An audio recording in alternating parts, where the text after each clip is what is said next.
Mga kapatid, basahin po natin ang Deuteronomy chapter 16 verse 1 up to 22.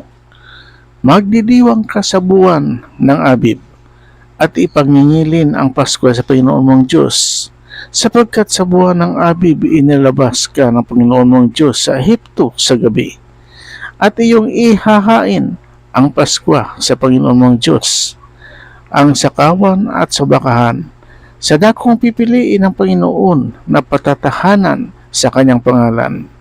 Huwag kang kakain sa Paskuhan ng tinapay na may libadura.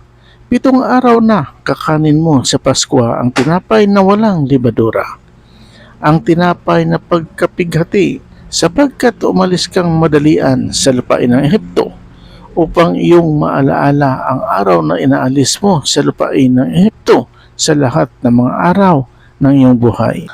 At 7 araw na walang makikitang libadura sa iyo sa lahat ng iyong mga hangganan, ni sa anumang karne na iyong ihahain sa unang araw sa paglubog ng araw, ay walang maiiwan sa buong gabi hanggang sa umaga. Hindi mo maihain ang Pasko sa loob ng alinman sa iyong mga pintuang daan na ibinibigay sa iyo ng Panginoon mong Diyos, kundi sa dakong pipiliin ng Panginoon mong Diyos na patatahanan sa kanyang pangalan, ay doon mo ihahain ang Pasko sa pagtatakip silim, sa paglubog ng araw, sa panahon ng iyong inaalis sa Ehipto, at iyong ihawin at kakanin sa dakong pipiliin ng Panginoon mong Diyos, at ikaw ay babalik sa kinaumagahan at iuwi sa iyong mga tulda.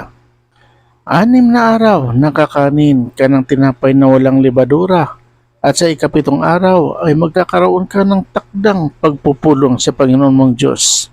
Huwag kang gagawa ng anumang gawa sa araw na iyan. 7 sanglinggo ang iyong ibibilangin sa iyo. Mula sa iyong pagpapasimulang isuot ang panggapas sa mga nakatayong trigo, ay magpapasimula kang bumilang ng 7 sanglinggo. At iyong ipagdidiwang ang kapistahan ng mga sanglinggong sa Panginoon mong Diyos na may dulot na kusang handog na iyong kamay, na iyong ibibigay ayon sa pinapagpala sa iyo na Panginoon mong Diyos. At ikaw ay magagalak sa harap ng Panginoon mong Diyos, ikaw at ang iyong anak na lalaki at babae, at ang iyong aliping lalaki at babae, at ang Levita na nasa loob ng iyong mga pintuang daan, at ang taga-ibang bayan, at ang ulela, at ang babaeng bao, na nasa gitna mo sa dakong pipiliin ng Panginoon mong Diyos na patatahanan sa kanyang pangalan.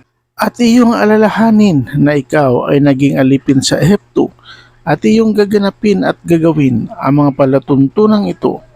Iyong ipagdidiwang na 7 araw ang kapistahan ng mga tabernakulo, pagkatapos na makamalig mo ang 6 mula sa iyong giikan at sa iyong pisaan ng ubas. At ikaw ay magagalak sa iyong pagpipista, ikaw at ang iyong anak na lalaki at babae, at ang iyong aliping lalaki at babae, at ang Levita, at ang taga-ibang bayan, at ang ulela, at ang babaeng bao na nasa loob ng iyong mga pintuang daan. 7 araw na ipinagdidiwang mo ang pista ng Panginoon mong Diyos sa dakong pipiliin ng Panginoon, sapagkat pagpapalain ka ng Panginoon mong Diyos sa lahat ng iyong kinikita at sa lahat ng gawa ng iyong mga kamay, at ikaw ay lubos na magagalak. Makaitlo sa 1 taon na ang iyong mga lalaki ay magsisiharap sa Panginoon mong Diyos sa dakong kanyang pipiliin sa kapistahan ng tinapay na walang libadura, at sa kapistahan ng mga sanglinggo, at sa kapistahan ng mga tabernakulo, at huwag silang haharap na walang dala sa Panginoon. Bawat lalaki ay magbibigay ng kanya-kanya ayon sa pagpapala na ibinigay sa iyo ng Panginoon mong Diyos.